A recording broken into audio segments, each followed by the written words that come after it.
to my workshop titled Mentoring is Awesome. So today I will explain about why mentoring is awesome, and if you're considering becoming a mentor yourself, I'll just go ahead and let you know that it's a great opportunity. My name is Debbie German. My sign name is like this, Stevie, and I am a full-time employee at Gallaudet University. I work in the ASL program. Now, the ASL program is a separate department from the Deaf Studies department. In the ASL program, we provide classes and for the outside community, for example, perhaps people living in Ward 5 who are interested in learning ASL. Perhaps they move into that neighborhood and they see many deaf individuals in and around the neighborhood. So we bring in those people to learn American Sign Language and enhance their sign skills. In addition, we work with federal agencies because more and more deaf employees are getting work or working in the government.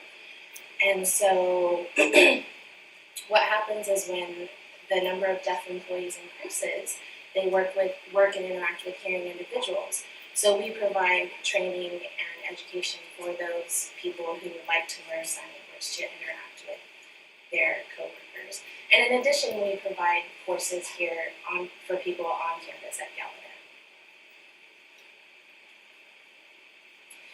So let's go ahead and talk about mentoring. So what is mentoring? If you look at the dictionary and you look at the exact definition, it will say a person who shares their experience and knowledge with others and provides support. However, there are many different perceptions and interpretations of what mentoring could be, but essentially it is a relationship between two people who interact and have a shared relationship.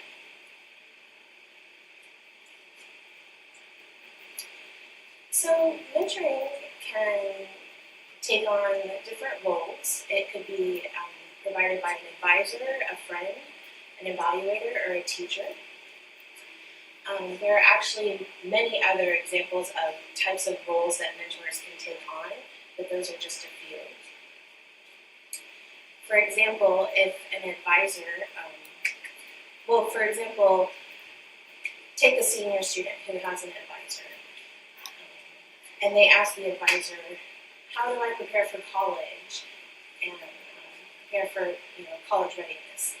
So their advisor will give them tips about applications, about applying for and taking the SAT and required standardized testing. So that kind of relationship with the advisor and a student is actually not mentoring because that is their job and their role to prepare the student for college readiness. Mentoring between an advisor, a different type of advisor and a student looks a little bit different. So maybe the student asks the advisor, they're curious about what their experience in college used to be like. So they ask them to explain their past experience, and then the advisor takes on that role of a mentor explaining that. So perhaps the advisor tells them that yes, that's really important, and these things are worth it. This relationship could also be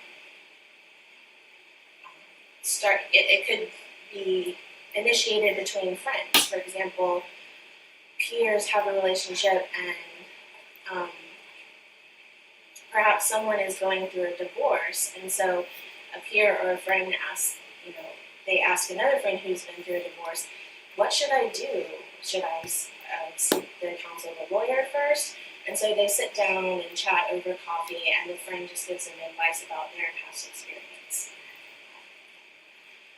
And again, that's an opportunity for friends to interact and perhaps the friend who's already been through the divorce will give them contacts, like the name of a lawyer, and that becomes a mentoring relationship because one person is supporting the other, and the other person is going to them for advice. For an evaluator, it can look a little bit different. For example, maybe someone wants to improve their skills with American Sign Language. So they go and seek out an evaluator. The evaluator performs an evaluation of their sign language skills, and they give them results. They tell them areas which they need to improve, and that can be more like a business relationship.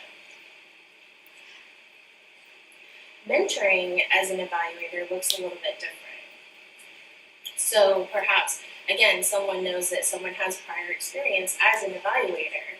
So they're wondering what their American Sign Language skill, their sign language skills look like, and they're seeking advice from that person as an evaluator, but not in their work capacity or business role. For a teacher in mentoring, of course, students often ask teachers for explanation of certain concepts they may not understand, but that's part of their role in the educational system. Teachers are there to educate their students. Now, in regards to mentoring, maybe perhaps a student asks the teacher, how did you decide to become an educator? And so the teacher sits down with them and explains how they became a teacher and became involved in the educational arena. And so that's more like a mentoring relationship, because perhaps the student looks at them and says, I want to be like you, I want to be a teacher. So the different roles that mentors provide mentoring in are vast. There are a lot of different opportunities, and it just depends on where that relationship stems from. Mentors wear many different hats. Mentoring relationships can be informal, they can also be formal. So for example, the situation with the evaluator, they would have to figure out whether that relationship would be informal or formal. If it's a formal evaluation system, that's more formal. If they're just chatting over coffee, that's more informal.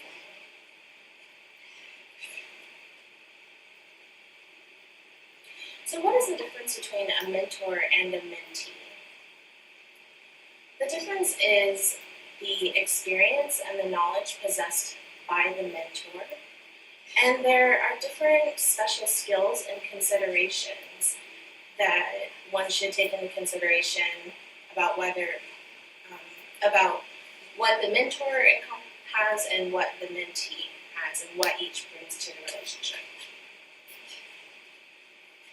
So when I say special skills, for example, it could be that a mentor is very skilled and accomplished in video editing. However, the mentee wants to enhance their skills in that. And so the mentor teaches them about video editing and film technology. That would be a set of special skills.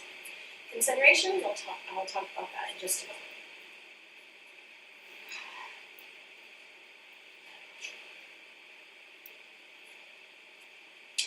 So what kind of relationship does mentoring produce? Again, because it stems from different kind of relationships, it could be from a student-teacher relationship, the student or someone coming to a mentor seeking advice and narrative about their past experience. And often with teachers or interpreters, people will approach them and ask them how they became involved in their fields. So that's one way that mentoring relationships can start. Of course, with supervisors and employees in the workplace, there is an established role of their relationships as supervisors and employees. But perhaps a supervisor is very skilled in using Excel. So their employee asks them to find time and sit down, and the supervisor shows them and explains, I have some really cool tips in how to do this or that with Excel. And so maybe they'll say, now that I've taught you these skills, you could use this with this project. And as they work on developing that skill set with Excel, the mentor can support them in different ways of how to use those skills in the workplace. Now, peer-to-peer relationships or peer-student-student relationships look a little bit different.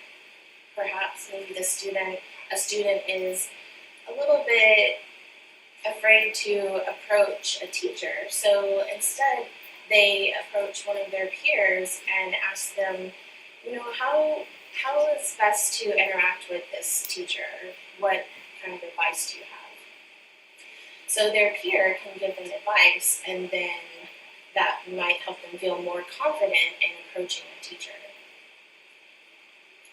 And then after they've had everything's copacetic and they've had a good interaction with that teacher, they may go back to their peer mentor and say, thank you for helping me. So these are different kinds of different purposes of mentoring.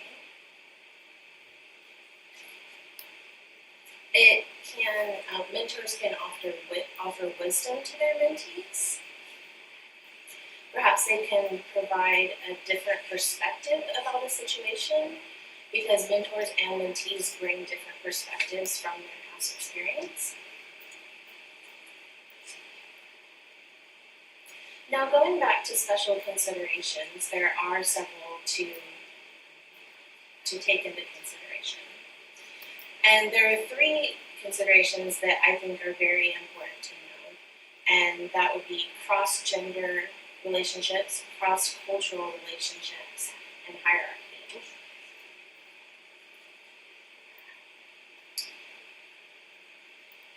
Supervisors often know how to deal with relationships that have different hierarchy involved. So